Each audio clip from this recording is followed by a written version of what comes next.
know what it was that first got me into Herbie, but when I was a little boy, that's all I could think about was just dreaming, saying, one day I want to have my own Herbie. Everybody just basically loves Herbie. There's no doubt about it. A very, very popular set of movies that Disney put out. Both young and old alike have seen Herbie. The Beetle itself is such a happy car. You know, you can't help but look at a Volkswagen and smile. And this story is a story that we all can connect to. A story of an underdog that goes above everyone's expectations, and it's just a good, heartwarming type of story. When I go on the internet and search for things for Herbie, there's more communication going on there than any other type of car that you can think of.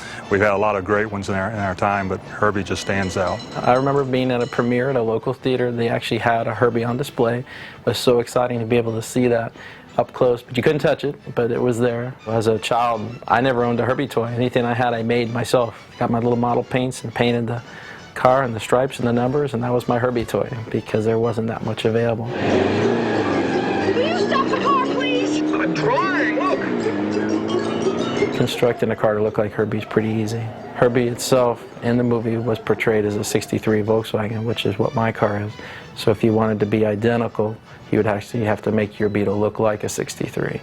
There's quite a few neat little things about the year that I like as compared to the older ones.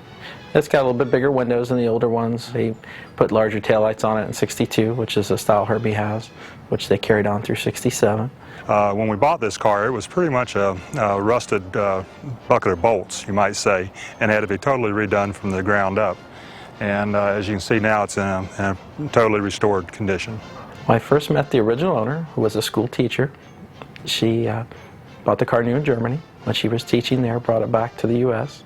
I met her in 1988 in a parking lot. Saw the car, I said, that's Herbie. Just like Herbie looked at the beginning of the movie before he had his stripes and numbers. And I begged for her to sell it to me. She said no. She said, but I do need somebody to work on it for me. And I said, hey, sure, I'll work on it for you. And I did that for a number of years, hoping and praying that one day she'd decide to sell it. And she did. And in December of '94, I bought the car from her and started my process in making it into a Herbie. The primary reason we did the car was for our son. He's 28 years old and handicapped, but one of his favorite things in the whole world was Herbie. It gives our son something to call his own and something to be proud of, and I think that's the bottom line. When we take it out, he's just beaming from ear to ear, and you know, it's his car. Basically, since it was the right year, it's the right color, which is the Volkswagen color is L87 Pearl White. There wasn't a whole lot that I needed to do on it. I put the stripes, the numbers, replica Herbie license plate, the OFP 857 tag, and pretty much that's all that needed to be done. I put the wider racing wheels on it a couple years later just to give it a more aggressive look for Herbie's aggressive driving. This car uses a laptop computer, a 266 megahertz computer, and it drives 28 different servos, which activate things like its doors and its hood, wipers, and so forth. Still has the original door panels I kept, the little handles, dash knobs, all that's original. I replaced the sunroof, of course, and painted the Herbie stripes on that, and was actually going to paint my interior gray, which if you notice in the Herbie films, you will see that the car is painted kind of with a non-reflective gray, which I'm told was for the camera lighting. I was going to do that with my car, and that's when I met Dean Jones, and ended up having him sign my car inside, and that kind of blew my plans for painting the interior gray. We try to attend all the car shows in our area. In Central Florida, we go down and 300 to 400 cars will show up. We have all different types. And the bottom line is, out of all these cars, everybody's sitting around watching Herbie, and the rest of the cars are basically, they're beautiful, but Herbie gets most of the attention. Probably the hardest thing originally for me is I'm kind of a shy person, so having people scream at you when you're driving, you're like, what's going on? What are they screaming? Oh, say, oh yeah, I'm driving Herbie. I've had people flag me down, try to run me off the road because they want to ask questions, and they get so excited and they tell me their stories and what they remember about Herbie, and it's amazing. You hear a lot of good stories. Everybody's giving you the thumbs up. They're beeping their horns. We've had people videotaping and taking flash photos of the car on the road. Just about everything you can think of. We've got the wonderful hotel complex here, the All-Star Movies, dedicated to Herbie. When I first was contacted about the hotel being constructed, It really, made me excited because I was thinking, wow, Disney's going to devote, a whole complex based on the Love Bug. That means they have good plans for Herbie in the future, preserving Herbie's legacy. It seems like the generations have passed this down. Everybody seems to have a videotape, and I think Herbie's going to be around for a long, long time. With all the heartache and sadness in the world, you need something to feel good, and that's a character that feels good to a lot of different people. And it's nice that, my car and others are out there for people to see and interact with. I think it's a good way of preserving the legacy that Disney created. I was so enamored with the idea of the Love Bug. That cute little car could do so many different things. Disney has always been known for its animation, the way it's able to bring animated characters to life. Well, they did that with Herbie. Herbie had all the qualities of a great hero. He was sympathetic, he was loyal. He's perfect because he's cute. It's a little 40-horsepower tin can. I loved that car. It was like a friend. He had tenacity, he had heart. More than anything else, the show had heart. It's just a good, wholesome picture. It's pure Disney magic.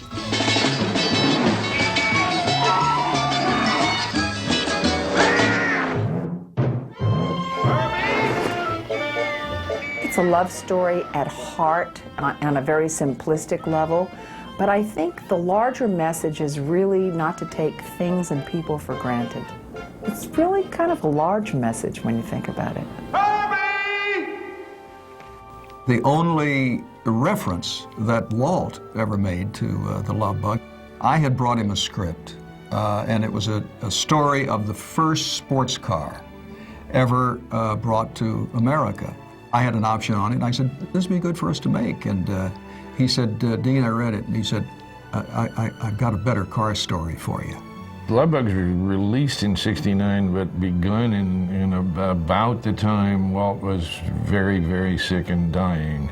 I always connect that movie with that because what happened here when Walt died, for a period of time, there was a sort of a committee formed that was going to sort of supervise the film business.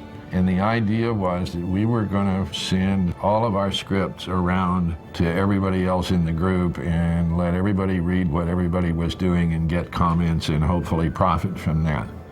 And during that time, I remember getting a script for The Love Bug from Bill Walsh, who was also the writer, and reading it and writing him a very long note about it, about the nature of fantasy. So I always felt sort of a personal pride, in having contributed to it because I thought it was just a charming, delightful film. The Love Bug is based on a story by Gordon Buford called Car Boy Girl, and Bill Walsh wrote it with Don DeGrady, and they made a great team, Bill Walsh being words and Don DeGrady being visual. The ideas, the jokes came from Bill. He had a great story mind. He had a delightfully funny look at life. We're talking about the same guy that did Mary Poppins, Bedknobs and Broomsticks, The Shaggy Dog. The guy was a creative genius. Herbie wasn't always going to be a Volkswagen. They had trouble trying to find just the right car to play Herbie. They had a casting call for cars, maybe close to a dozen cars, lined up on the studio lot one day. They were going to cast the car. They had a Toyota, a Fiat, a Volvo, an MG, and a Volkswagen. So they watched the employees as they were going to lunch to see how they reacted to them. Well, most people would walk up to the cars, and they would kick the tires, reach in and, kind of move the steering wheel and see how it handles. But when they walked up to the Volkswagen, they just reached out and petted it as if it was like a friend. So that kind of eliminated the problem about who's going to play Herbie. They had their star. People would go by it and they would talk to it. The crew members and the actors and stuff, and say, oh, baby Herbie, and they'd pet it, and it became alive as we were making the picture. I loved that car. And when I talked to the car, when I touched the car, it was like a friend. It was an unpretentious car. It was a very real, it was just what you see is what you get. There's a kind of honesty there. It was kind of a throwaway car, but that's what works for the story. I don't think it had more than 50 horsepower. It couldn't get out of its own way. But with all that, it had a certain charm. And nothing ever went wrong with them. And if something did go wrong with them, you got some oil and a rubber band and you put it back together again. Everybody thinks the Love Bug was the natural title, but they wanted to go back to the original boy-girl car. Then they experimented with the magic Volsey, if you can believe that, and Beetle Bomb. Finally, Thunderbug. That was ludicrous, I think, for this nice little car. I'm glad we didn't saddle him with a name like that. What'd I tell you? Now it handles good. All the bugs are gone. Herbie's all right. Who's Herbie? Now, how did Herbie get the name? Bill Walsh, who was the producer, who is now dead, so I could really make up anything I want about him.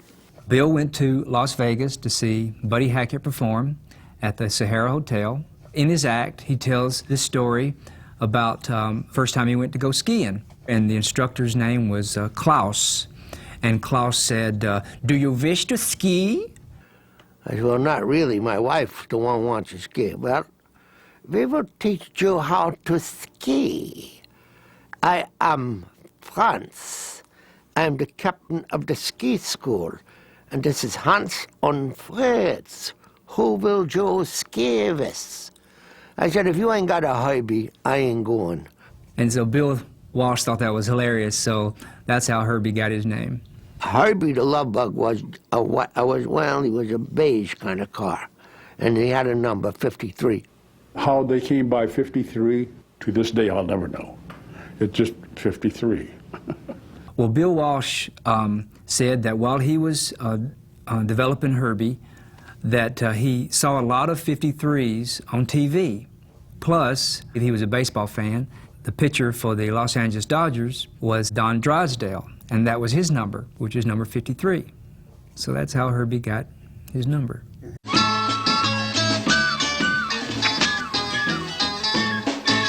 Robert Stevenson was a director, and The Love Bug was his 14th film with Disney. And of course, Robert Stevenson directed Mary Poppins and That Darn Cat, Absent-Minded Professor, and the list goes on.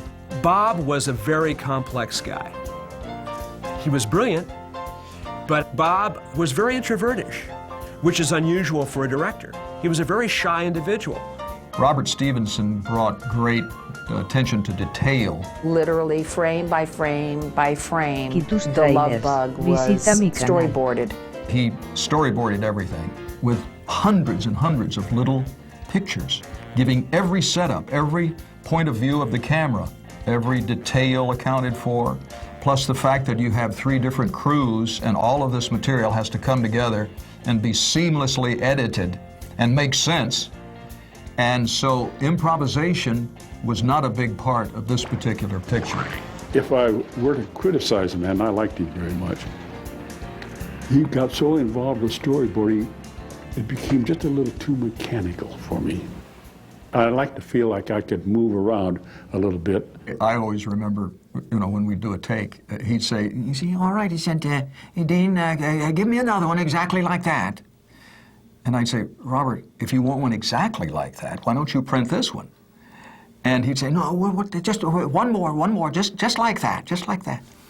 And it always amused me because he didn't want to say, you tripped up on something, or, gee, we had a very bad camera, whatever it was. He wouldn't mention the problem. He'd just say, we want another one exactly like that. Dean Jones had been sort of a favorite of Walt's. Talk about wonderful, dependable actors that really added a dimension to the written word. Dean Jones was, and is, not only a wonderful dramatic actor, which he wasn't known for at the time. He was known to be a wonderful comic actor, and he was really something to work with. What's the rush, Tiger? We got all night. Herbie took us to a drive-in. Help! Can you help me, please? When people look at the scene real close and maybe want to play it back, they will notice that the hippie with the beard and glasses in the car next to us is really Dean Jones in makeup. Help! I'm a prisoner! I can't get out! We all prisoners, Chicky baby. We all locked in. Well, I doubt that very many people know that I played the hippie. I told Bill Walsh, I said, I'd like to play that hippie. And he said, well, you can't do that. You don't look. I said, okay. So Bob Schiffer, in charge of makeup at that time for Disney, put some appliances and beard and everything, and I walked right up and stood next to Bill Walsh. I was something mumbling about something, and he looks over and he's kind of shocked because he'd never seen anything like that before, and everybody is looking at me and nobody is recognizing me, and I said, well, Mr. Walsh, I said, I'd like to play the hippie, and then he realized, you know, and he said, I think you could do it. So I got the role. A couple of weirdos, Guinevere. Oh, I remember my introduction. Those great legs. There was a sign. I was standing behind the sign, and actually I think I did shoot it. Maybe that was day one. That might have been day one of shooting. And I've always had good legs. Carol Bennett was very attractive to me in those days because being that it was 1969 and this was a woman who really had her own mind, she held a job and she spoke out and she was bright, she was intuitive, and she was into cars. She was unlike the female that you would see in traditional films at that time. I wasn't thrilled with the helmet because it didn't do anything for my eyes. There's no question in my mind that Michelle Lee is one of the most talented actresses in the country and underrated actress. They gave me several helmets. Let's say, pick the helmet that you really like. And I said to them, I don't like any of the helmets because it makes me look like I'm wearing a helmet. In a scene with Michelle, there was always energy. There was always that life. I mean, you could look into her eyes and get something back that would energize and animate you for the scene. You know, your helmet down to here, right?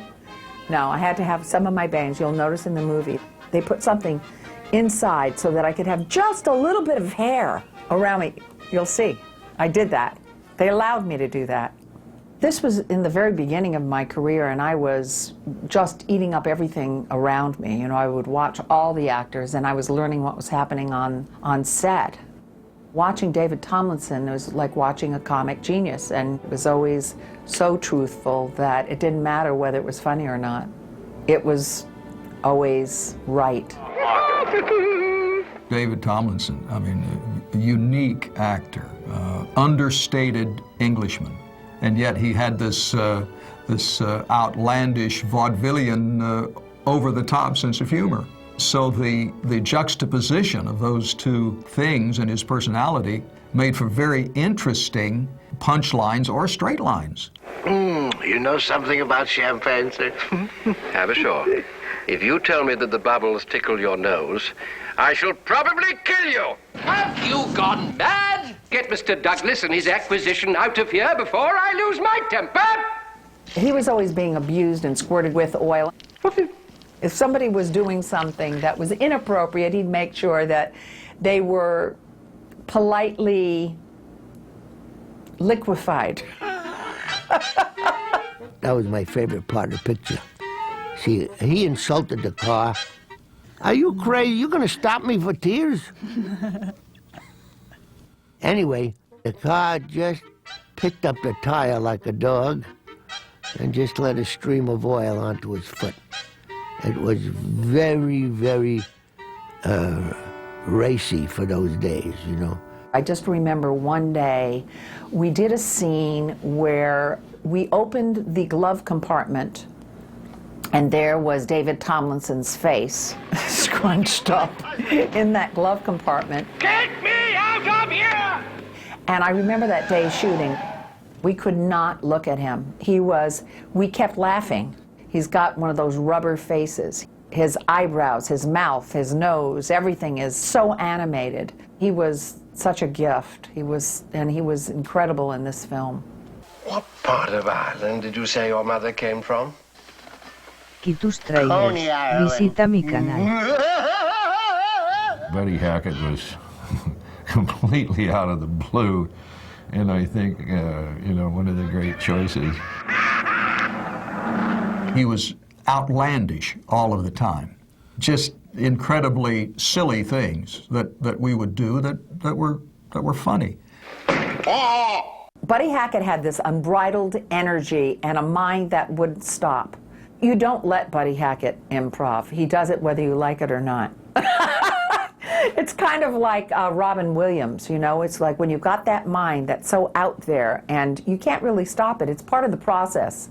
It's not that he wouldn't do, he would do what was written. It's just that he had this joyous, wonderful look at life and the way he would entertain, and he'd love to make people laugh. I mean, that was part of what Buddy Hackett did and does. And so we would have many, many laughs with him on the set.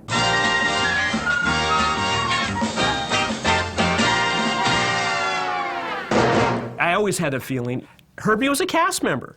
He was one of the stars along with Dean Jones, David Tomlinson, and Michelle Lee. Do you remember when that little music comes on?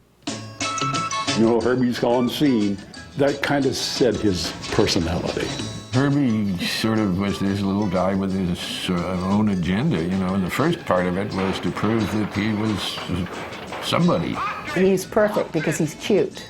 Herbie's cute, he's little, and it does look like Herbie has two eyes, because remember those wonderful windows? It looks like two eyes, and a big, wonderful, soft, round face. Herbie had all the qualities of a great hero. He was sympathetic, he was loyal to Jim, he had tenacity, he had heart.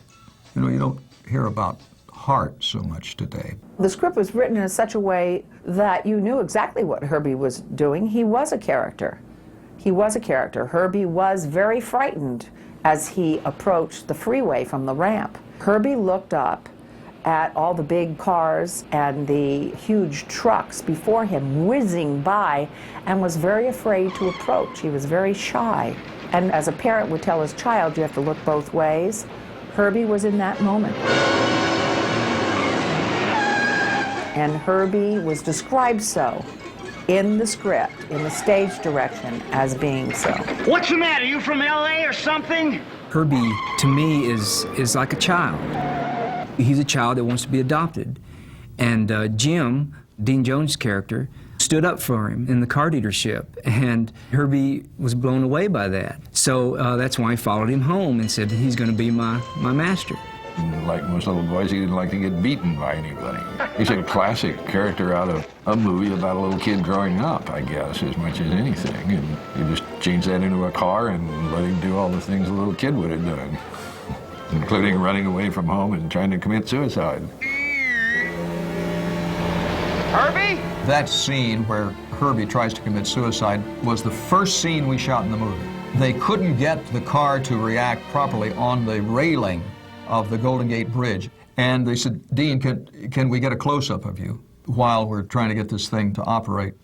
So the first shot in the movie was me saying, Herbie, no.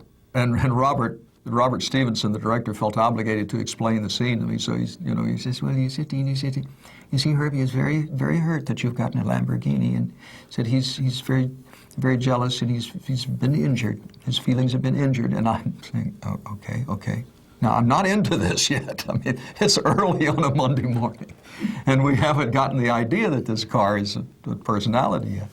And I'm saying, okay. And he says, when you see him there trying to commit suicide, you say, Herbie, no, and you've got all of the passion and all of it. And I kept cracking up. They'd say, roll camera. I would start laughing. And this happened about 3 times, very unprofessionally. But I finally got it. No, Herbie, don't! But it was quite difficult to imagine Herbie's feelings on that first morning, I must tell you.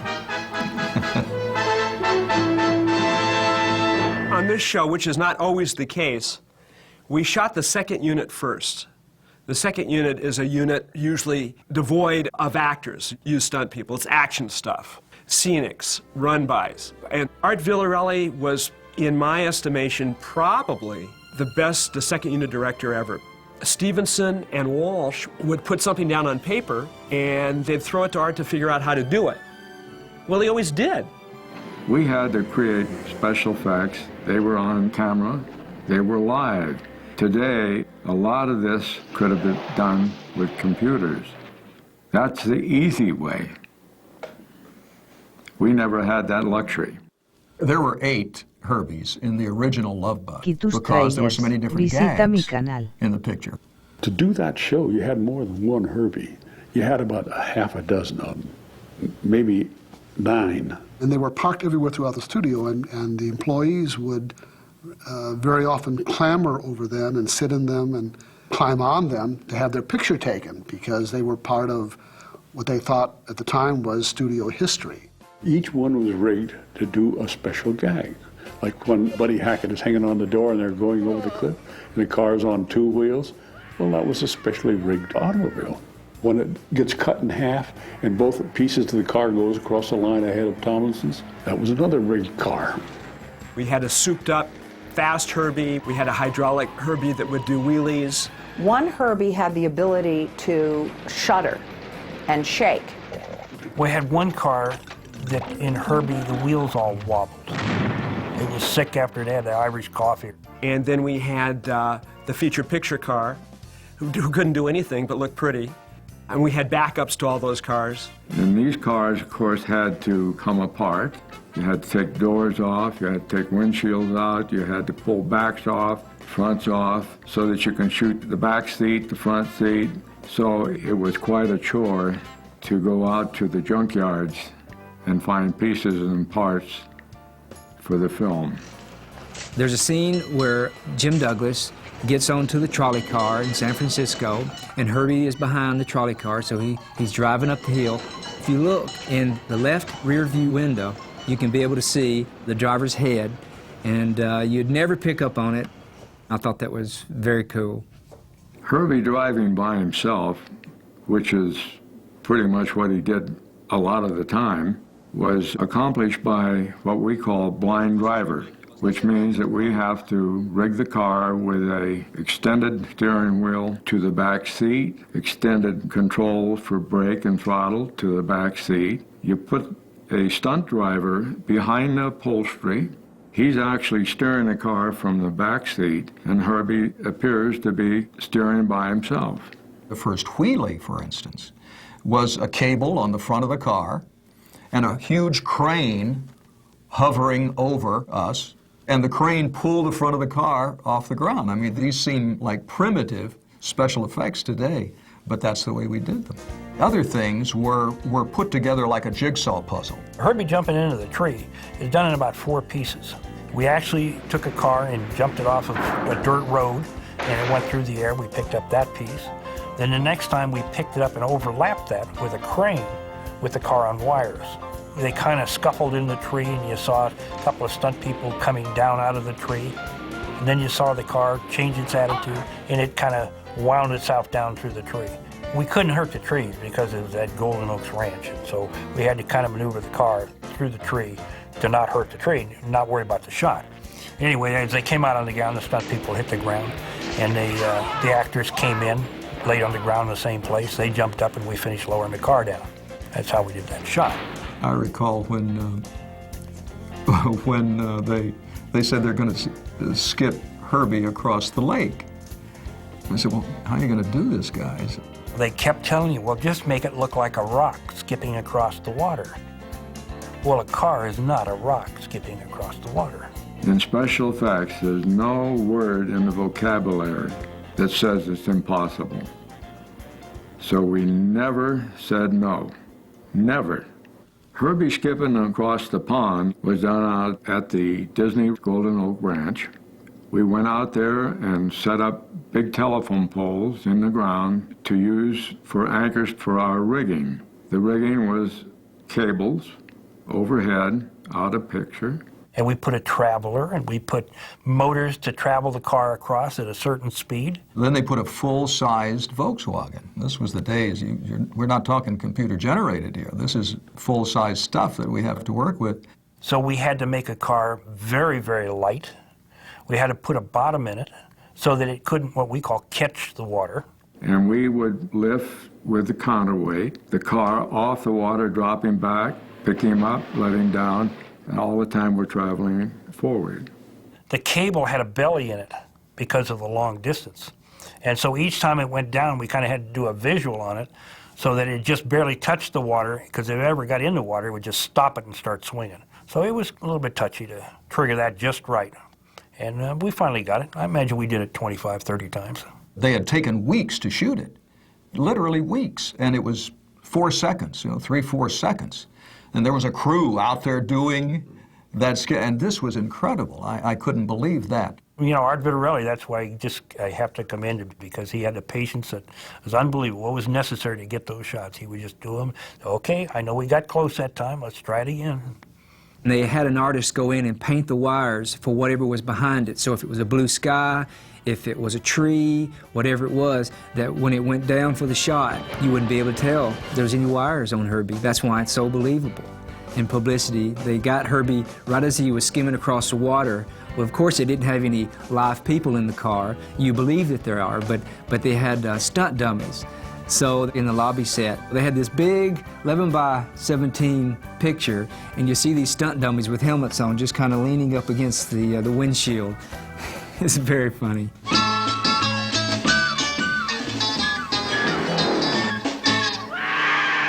Herbie running on 3 wheels was quite a little trick, but it was done by mounting a big hydraulic cylinder within the car out of frame. And on cue, we could start to elevate that leg, or drop it, I should say, with a hydraulic control and lift the car right up.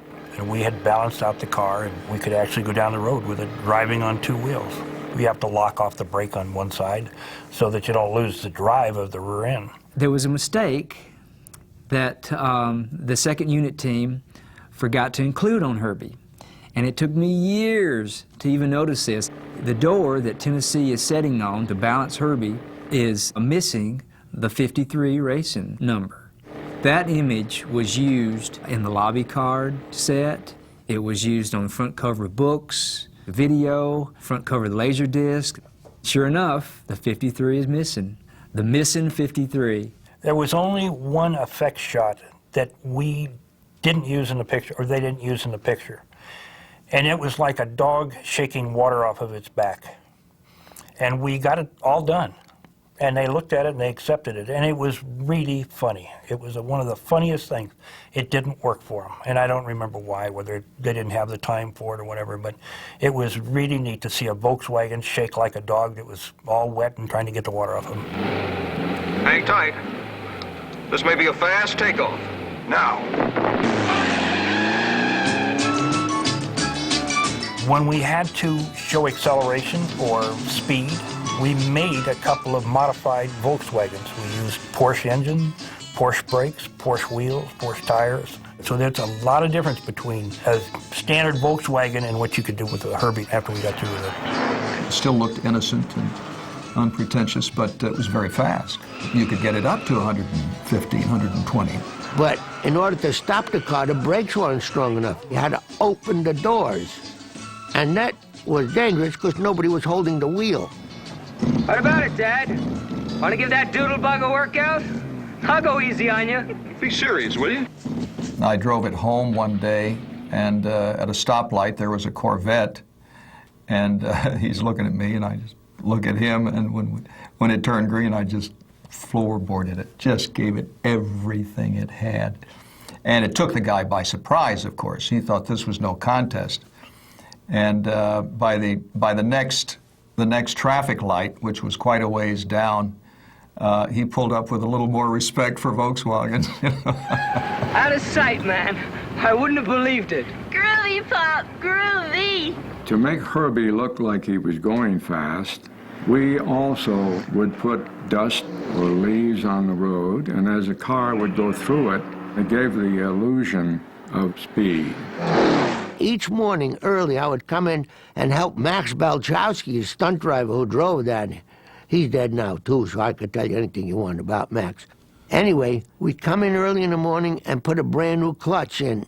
Every day it had a new clutch that we were going to race the car. Because If you burn the clutch, then you got 132 people standing around doing nothing while you got to change it. Most of the big effects that you see were done with stunt people in stunt vehicles and on racetracks. We were actually at Riverside, actually in the race. It was very funny how that was accomplished because Herbie was allowed to start in an actual race. And these were race cars. I mean, they went so far away from this Volkswagen. But the Volkswagen was so far back, whenever we get a shot of him, looks like he was in the front. He didn't realize that these guys were coming around. They were about to lap him. A good part of the shots were very dangerous because you are working at speeds. You are working amongst other cars. They're not all stunt people that were driving those cars. A lot of them are the drivers of those cars, and they're race car drivers. So they don't know when to move and which way to move all the time, and so there was a lot of danger in this. The #1 stunt driver on the show was a very famous guy by the name of Kerry Lofton. He doubled Dean in any of the fast car stuff, the weaving in and out, all the stuff up in the mountains, the bouncing across country, the skip over the lake. Kerry did all of it, and he was the best. At one point, we had Max Balchowski hanging out on the door with the door open, going over the edge of the cliff, and Kerry Lofton driving. Those shots, probably the most dangerous shots in the show, because we shot that sequence up in Angeles Crest. And our stunt people were actually riding on the edge of that cliff in a very unstable car, and they're going quite fast. That was pretty dicey stuff we did up there. The stunt people really earned their pay. We talked to Art Vitarelli and said, we got to put some limitations on some of the requests, some of these storyboards that you have. We just can't do this and do it safely or repeat it. And it'll cost you a car, or it cost somebody getting hurt. And then we'd go back to kind of the drawing board, and they'd compromise a little bit. And we'd get as close as we could as to what they wanted. And again, we'd go back to Mr. Stevens with the film, and he would either yay or nay. And that's kind of what we had to do. Coming down the mountain, a big bear, and the mountain is covered with pine needles. You can't hardly walk down it. At the end of that hill was a drop-off down to the road of 40, 50 feet. Kerry said, you know, I never do anything that I can't do twice. And he would come down the hill and come back up again and have a smile on his face. He said, well, we got that one. Kerry Lofton is one of the funniest men that ever walked the face of this earth, and probably one of the most talented. He had a tremendous sense of humor. But he was a wild man. He was completely out of his mind, and I think that's what it takes to be a stunt driver anyhow in the film business. But what would happen from time to time is you'd get caught out on the road. I'd be holding traffic, and Kerry would come by in the souped-up Porsche/Volkswagen and say, well, I'll drive you back to the company. Well, it was the most hair-raising ride of your life. I mean, you would be up on an Angeles Crest, and you have this car hanging out over the cliff, and I'm screaming like a baby, you know. And I fell for it twice. He got me twice. And the third time he couldn't get me. I said, I'm going to walk the mile back. I'm not getting in that car with you again. I can't weld that! In the picture, Herbie had to do so many different things. As you know, split apart at the end.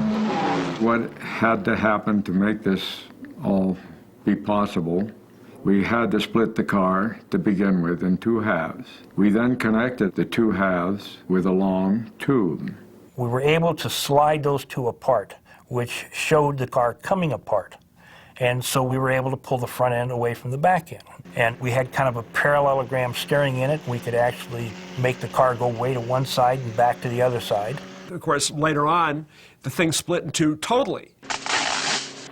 So you had two different mechanisms. We put a motor in the front half, and we put a rear wheel under that tower, and we put another wheel under the rear half at the front of the tower. Driving the back half of the Volkswagen, I would say, is probably a little bit scary. You're looking right at the ground, and you know there's nothing in front of you that's protecting you. And you're going along at a fair clip, which is probably 40 miles an hour. And so you do think about that. And we put a hydraulic steering in it, which is very quick, because you had to have your hands up on the roll bar like you were hanging on. And so you had to have the steering from up there. It was very unstable. They had to undercrank to give the impression of speed. in that particular scene because we couldn't go very fast without turning those little dudes over. Stuntman flipped it over several times as he was doing the requirements of what he had to do on the racetrack there. Art Vittorelli was saying you have to go 5 miles an hour faster because the sync between the cars, the race cars, and the half of the Volkswagen was too close. They had to go 5 miles an hour faster so he could make it look like he's really going through the pack. And Kerry, I remember his words, Art, I don't think we should do that. And Art says, I just got to have that. And so the next thing was Kerry was upside down in the rear half, and we all ran over to him, and that was my responsibility, was the safety end of it, and to get him out, and if he was hurt, and whatever we needed to do. So we ran over to him, and Kerry's upside down, and kind of red, and he looked at Art and said, Art, I don't think we can go 5 miles an hour faster. No more shortcuts like that last one, Jim. Oh, this won't be anything like that last one. I think that the most surprising part of the visual effects was the mat work. That whole sequence where Herbie was running away to kill himself. I mean, it looks so real. Even those wide shots, the matte shots of the firehouse in San Francisco, part of it was drawn and part of it was there and real. We built a section of the Golden Gate Bridge, the railing, the walk, and a little piece of the street. And if you remember, that was kind of fogged in. And so we put a chroma key blue backing behind. And on that, that's just where we put in the ocean and all of the necessary parts of the bridge. For me, I had a tough time until I saw the finished product, believing they were going to be able to bring this off. Well, it looked a lot more real than our shots inside the car, for instance, which look kind of phony by today's standards. Dean Jones and Michelle Lee, they never went out driving. We just had half a Volkswagen on the stage 3 at the studio. It's a visual sleight of hand. You put a car in front of a screen, and later on you put in what we call a background plate, a moving plate, a scene that is shot from a camera car to give the object car in the foreground on the stage motion when you put the two together. In order to get the bumps and the movements of the car, we built special gimbals manipulated by us off camera, by hand, lever bars, maybe even mechanical devices that make the car turn, roll, skid, whatever the action may be. So we'd put the actors and the actresses in those cars with fans blowing, and we'd have some dust blowing by them and sometimes debris, and we would create that same look. And again, against sodium, and then they would put the background of the racetrack into it. We built a pair of tracks, or sometimes 3 tracks, going across the stage. We would put each one of the race cars on top of this chassis that we built, and we could actually make the cars go back and forth, and then one would turn or curve or spin out, and we could actually control each of those cars on the stage. They would just sit in the car and turn to each other and chat or whatever and pretend like they were driving. And we would get the giggles because we were asked to do so many extraordinary things as actors. Mr. Stevenson would say, okay, everybody, imagine you're skipping across the body of water. Some of my other direction was, Michelle, look to the right. What you see is, fill in the blank. Jim, that's water! Michelle, could you keep your head up? Okay, now look surprised. Okay, now look scared. Now look amazed. Because everything was the imagination. So much of it was the imagination. People would tell us what we were seeing, and we never saw it. I remember Dean Jones, he just drove like crazy. And finally had to just almost tie his hands stationary because going down a straight road, you don't do all of this. You just barely turn.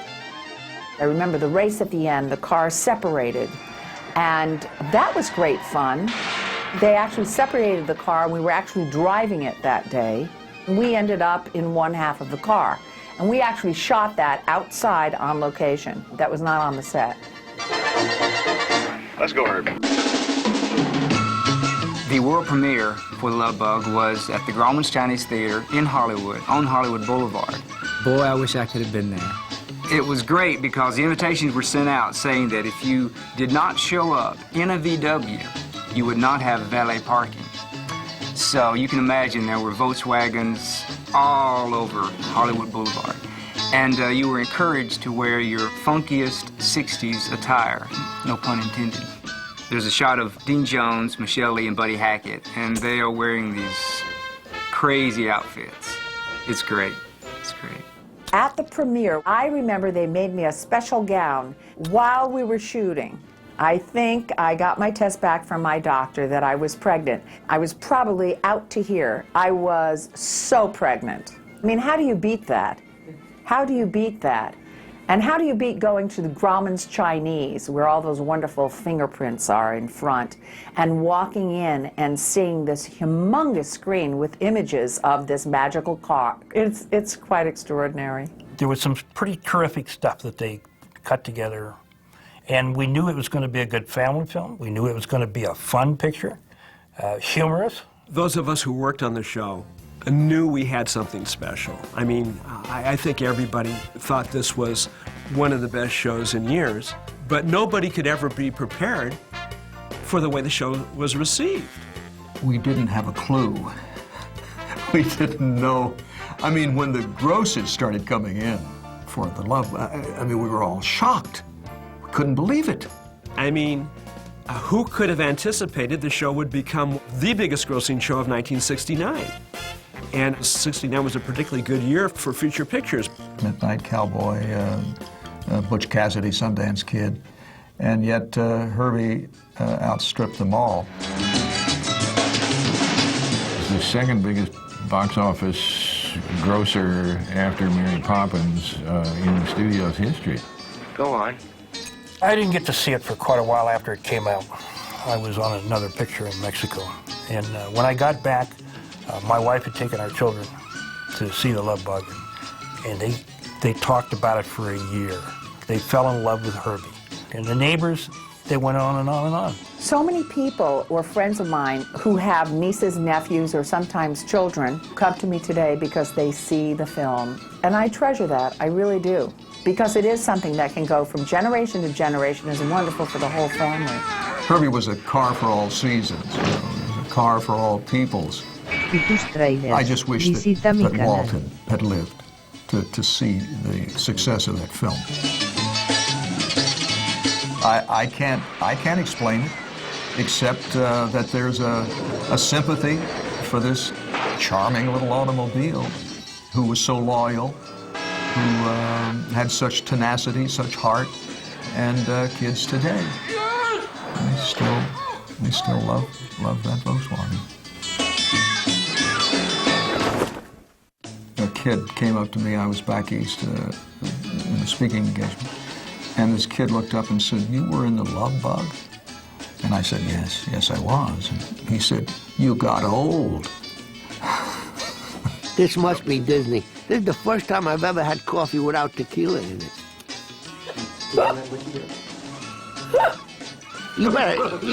Will you stop that? Now, I know you're a terrific makeup person, but you don't have to have a whole career on my face.